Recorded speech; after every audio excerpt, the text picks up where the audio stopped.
তোমরা যা দেখো না সে তা দেখতে পারে, তোমরা যা শোনো না সে তা শুনতে পারে। এই জন্য তোমাদের সাথে তার আপাদমস্তক পার্থক্য। ভাই,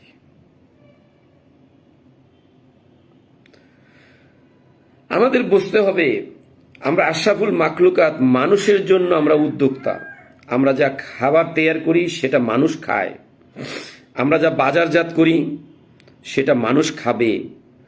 তো যে বস্তু মানুষ খাবে সে মানুষ তো আল্লাহর বান্দা, আশরাফুল মাখলুকাত।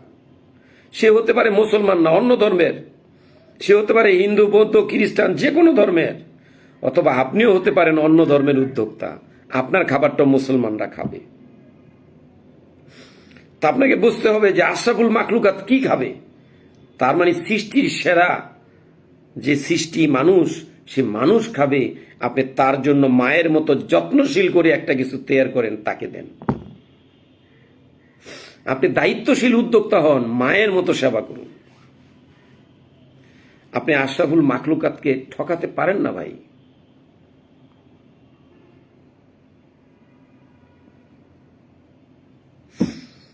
আপনি একটা মানুষকে ঠকাচ্ছেন, কিন্তু ঘুরে প্রকৃতি আপনাকে ঠকাবে।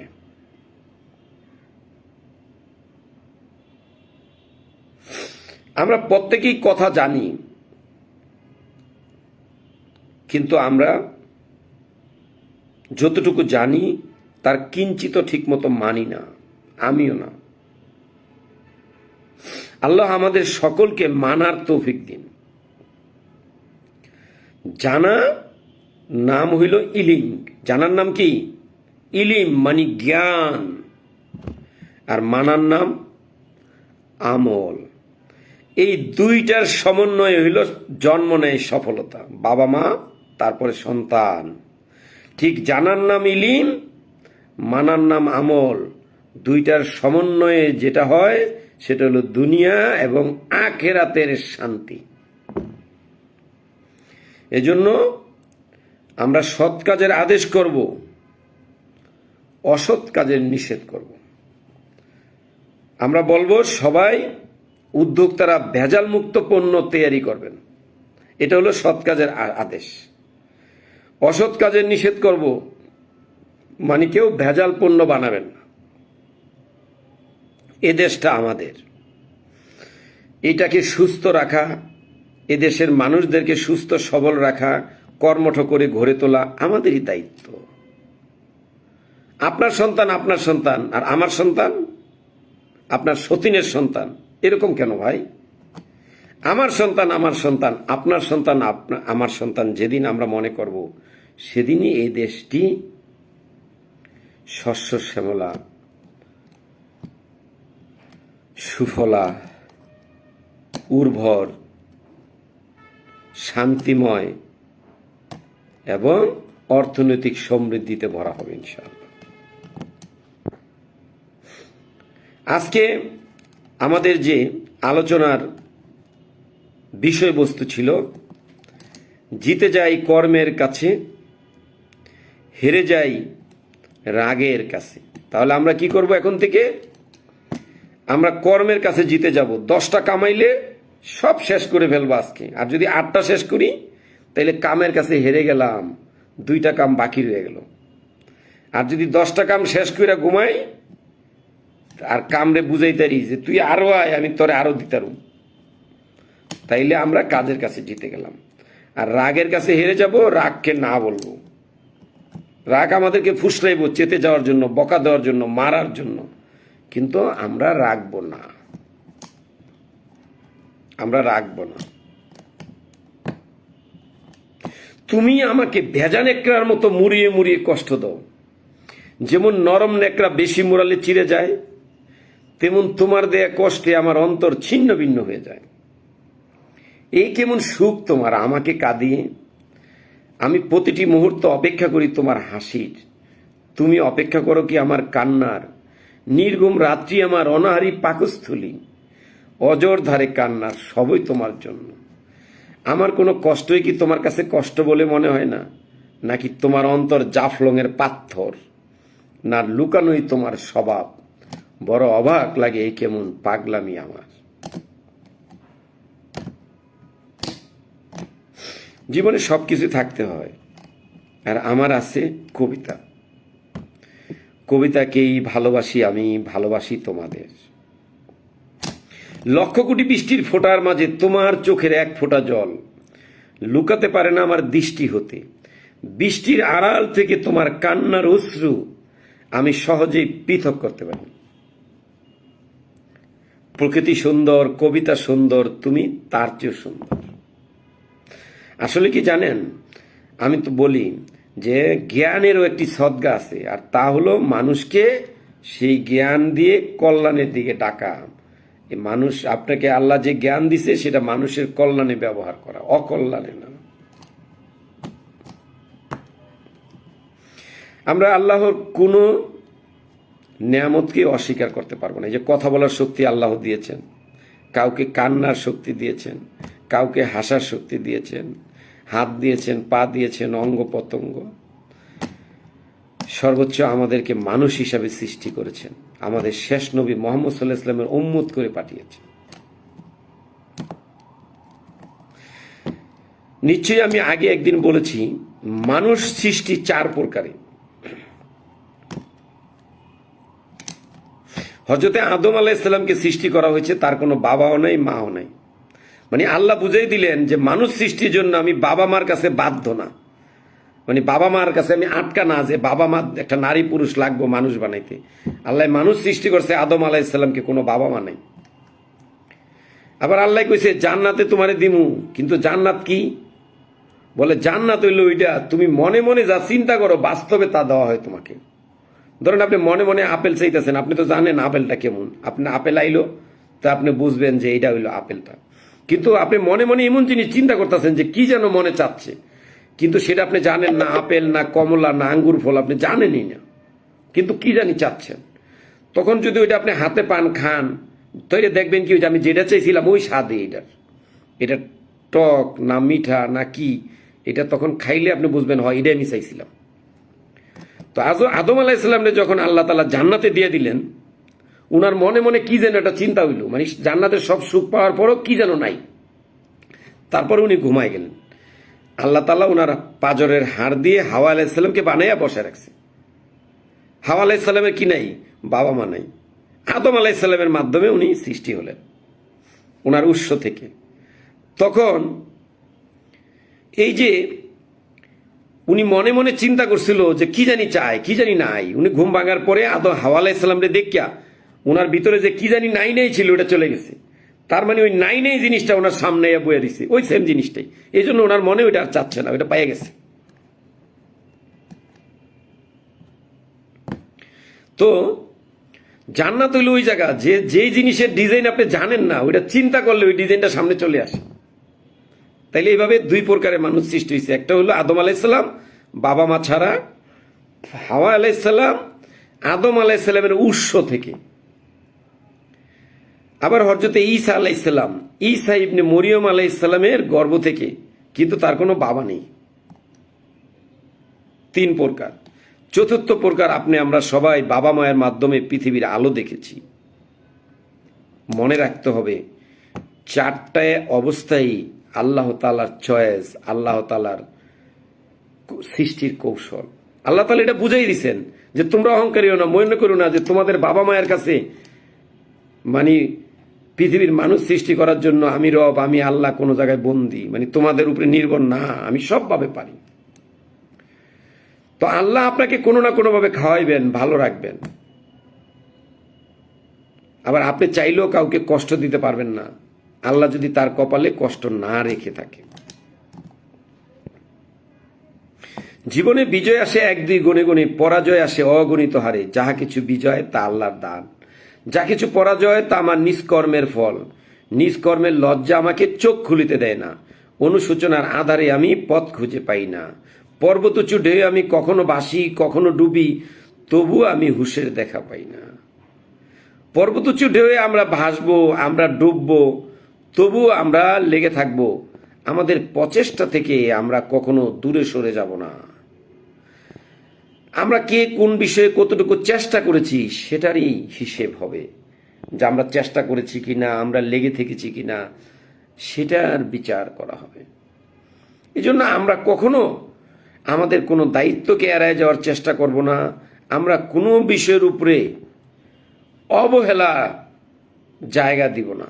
সব কিছুর উপরে আমরা সবল থাকার চেষ্টা করব। অবহেলাকে আমরা না বলবো। অবহেলা নামক কোনো বস্তু যেন আমাদেরকে গ্রাস করতে না পারে, সেই দিক থেকে আমরা সবসময় সতর্ক থাকব।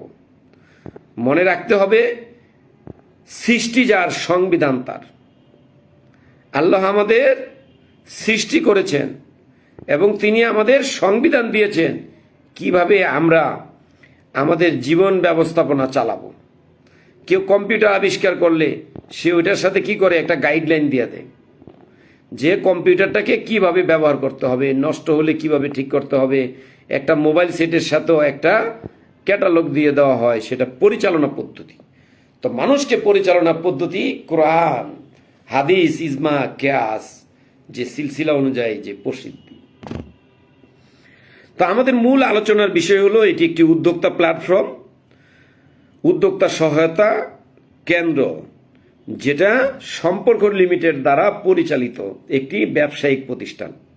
এখানে আমরা কিছু সেবা দিই, যেগুলো তথ্য সেবা, যে আপনি কিভাবে ব্যবসা শুরু করবেন, আপনি কিভাবে লাইসেন্স পত্রগুলো কোথায় গেলে পাবেন, সেই জায়গাগুলো, কাঁচামাল কোথায় পাবেন, মেশিনারি কোথায় পাবেন, এই তথ্যগুলো বলে দিব। সেখানে আমরা কোনো ধরনের লাভ করি না। আমাদের মানবিক জায়গা থেকে আমরা এই ভালো কাজগুলো করি মানুষের কল্যাণের জন্য। উদ্যোক্তা সহায়তা কেন্দ্র, সম্পর্ক লিমিটেড।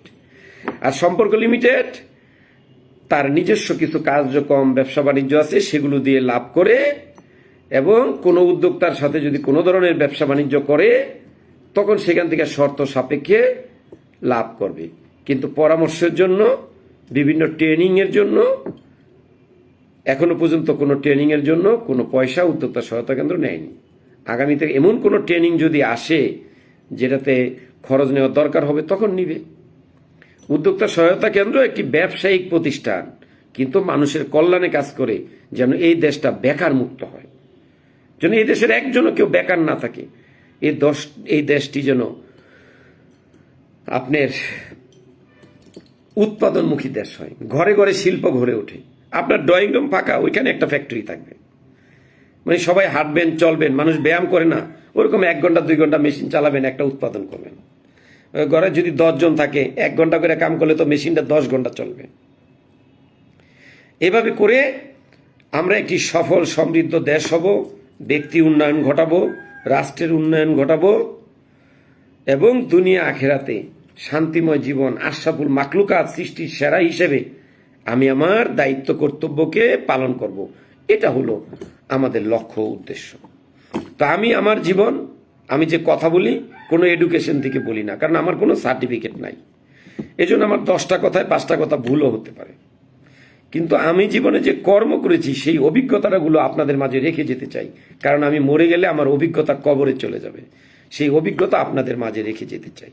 আপনাদের যাতে উদ্যোক্তা জীবনের কোনো সহযোগিতা লাগে, অবশ্যই আমার সাথে যোগাযোগ করবেন। আমি চেষ্টা করব আপনাদেরকে সেই সেবাটুকু দেওয়ার জন্য, ইনশাআল্লাহ। আমরা প্রতিদিন 3টায় লাইভ অনুষ্ঠান করি, যেটা আবার সন্ধ্যার পরে আমাদের উদ্যোক্তাগণ বিশ্লেষণ করেন, এখান থেকে তারা শিক্ষা গ্রহণ করেন। এমনকি এই লাইভ অনুষ্ঠানটি এখন আবার শব্দ আকারে ভার্সন হচ্ছে, যেটা আগামী বইমেলা ইনশাল্লাহ বই হিসেবে বের হবে, এবং উদ্যোক্তাদের জীবনে যেন কাজে লাগে, আপনারা সেজন্য দোয়া করবেন। আর আমাদেরকেও আপনারা যারা সুবিধা দেওয়ার উপযুক্ত মনে করবেন, যে আমাদেরকেও আপনারা পরামর্শ দিবেন, বা আপনারাও উদ্যোক্তাদেরকে কল্যাণকর কাজ দিতে চাচ্ছেন, তাইলে আপনার কাছে কি সুবিধা আছে উদ্যোক্তাদেরকে দেওয়ার জন্য, তা আমাকে জানাবেন। আমি ইনশাল্লাহ সেটা আমার উদ্যোক্তাদের সম্মুখে উপস্থাপন করব। এ পর্যন্ত আলহামদুলিল্লাহ, আমাদের সামনের দিন আমরা খুব উজ্জ্বল দেখতেছি। উদ্যোক্তাগণ এখানে সকলে অংশগ্রহণ করতেছেন। আমাদের এখন থেকে 1 মাস আগে যেখানে সদস্য সংখ্যা ছিল খুবই কম, এখন তার প্রায় 7 গুণ 6 গুণ বৃদ্ধি পাইছে আমাদের সদস্য সংখ্যা। মানুষের আন্তরিকতা, মানুষের যোগাযোগ অনেক বেশি বাড়ছে। তাই যতদিন বেঁচে থাকবো আপনাদের পাশে নিয়ে বেঁচে থাকতে চাই, আপনাদের সুখে দুঃখে নিজেকে সঙ্গী করতে চাই। আপনার উদ্যোক্তা জীবনের সকল কথা বলুন, আমরা আপনাদের পাশে থাকব। উদ্যোক্তা সহায়তা কেন্দ্র সম্পর্ক লিমিটেড কিছু উৎপাদনমুখী কাজে যাচ্ছে, সেখানে আপনারা যারা অংশীদারিত্বে ব্যবসা করতে আগ্রহী তারাও আমাদের সাথে যোগাযোগ করবেন। আপনার ব্যক্তিগত ব্যবসাকে আগায় নেওয়ার জন্য আমাদের সাথে পরামর্শ করবেন। আমাদের একটি দক্ষ টিম আছে, যারা গ্রাফিক্স ডিজাইনার, যারা ডিজিটাল মার্কেটার। এই বিষয়েও আপনাদের যাদের সেবা লাগবে বলবেন, আমরা আমাদের টিম দিয়ে আপনাদের কাজ করে দেব ইনশাআল্লাহ। আমাদের অফলাইন এবং অনলাইন দুটি জায়গায় পরিপূর্ণ সেবা চালু হচ্ছে এবং বাংলাদেশে আমরা জেলা ভিত্তিকও আমাদের সেবার কার্যালয়গুলো তৈরি করব ধীরে ধীরে, যাতে প্রত্যন্ত অঞ্চলেও আপনারা সেবাগুলো পান। প্রতিদিন 3টায় এই লাইভে এসে কথা বলি, কখনো 1 ঘন্টা, কখনো 1 ঘন্টার অধিক। একেবারে না পারলে 10 মিনিট হলো বলি, আপনাদের সাথে কন্টিনিউ থাকি। আমার কোনো একটি শব্দ যদি আপনাদের জীবনে কাজে আসে তাহলে আমার এই জীবন সার্থক হবে। তবে আমার কোনো কথা থেকে যেন আপনারা কষ্ট না পান। কষ্ট পেলে সদয় দৃষ্টিতে দেখবেন। আরেকটি ছোট্ট গল্প বলে আজকের লাইভ অনুষ্ঠান থেকে বিদায় নিব। মালিক ইবনে দিনার রহমতুল্লাহ আলাইহে একজন বড় মাপের বুজুর্গ ছিলেন। ওনার নাম ছিল মালিক, আব্দুল মালিক। তো তিনি একদিন নৌকা পার হবেন, নদী পার হবেন, নৌকাতে উঠছেন। তো মাঝি বলতেছে, এই ভাড়া দাও, টাকা দাও। উনি বলতেছে, টাকা তো নাই, পাগল মানুষ। তো মাঝি রাগ করে ওনাকে ধাক্কা দিছে, উনি নৌকার মধ্যে পড়ে গেছে। তো পানির দিকে তাকায় দেখে যে অনেক মাছ ভেসে উঠছে, মাছের মুখে দিনার। তো উনি অনেকগুলো মাছের মধ্যে দিনার, উনি একটা মাছ থেকে একটা দিনার নিয়ে মাঝিকে দিছে। ওই নৌকার মধ্যে যারা যারা ছিল এই দৃশ্য দেখছে, তারা তো সাথে সাথে মাপ চাওয়া শুরু করছে, হুজুরের দোয়া নেওয়া শুরু করছে। মাছেও যে ওনাকে দিনার দিল, সেই থেকে ওনার নাম হয়ে গেল মালিক ইবনে দিনার রহমতুল্লাহি আলাইহি। তো আপনি যখন এইভাবে করে ঘাড় ধাক্কা খাবেন, লাঞ্ছিত হবেন, বঞ্চিত হবেন, আপনি যখন আপনার অধিকার থেকে বঞ্চিত হবেন, লাঞ্ছিত হবেন, আপনাকে যখন মূল্যায়ন করা হবে না, অপমান করা হবে, তখনই আল্লাহর সাহায্য আসতে শুরু করবে। তখনই আল্লাহর সাহায্য আসতে শুরু করবে। কিন্তু আপনি আপনার রাগকে কিছুতেই জিততে দিবেন না। রাগের কাছে আপনি হেরে যাবেন, ইগুকে গলা টেপে হত্যা করবেন। আপনি সফল হওয়ার জন্য রাগ ভুলে যাবেন আর কর্মকে হারিয়ে দিবেন। রাগের কাছে আপনি হারবেন, কর্মের কাছে আপনি জিতবেন। মনে থাকবে, এই বিষয়টি হবে আমাদের আজকের আলোচনার মূল বিষয়। ইনশাল্লাহ বেঁচে থাকলে, সুস্থ থাকলে আগামীকাল 3টায় আবার আপনাদের সম্মুখে উপস্থিত হব। সে প্রত্যাশা এই পর্যন্ত দোয়া চাই। সকলে ভালো থাকবেন। আপনারা আপনাদের জীবনের মূল্যবান সময় আমাকে দিয়েছেন, আমি চিরকৃতজ্ঞ থাকব। আসসালামু আলাইকুম ওয়া রাহমাতুল্লাহি ওয়া বারাকাতুহু।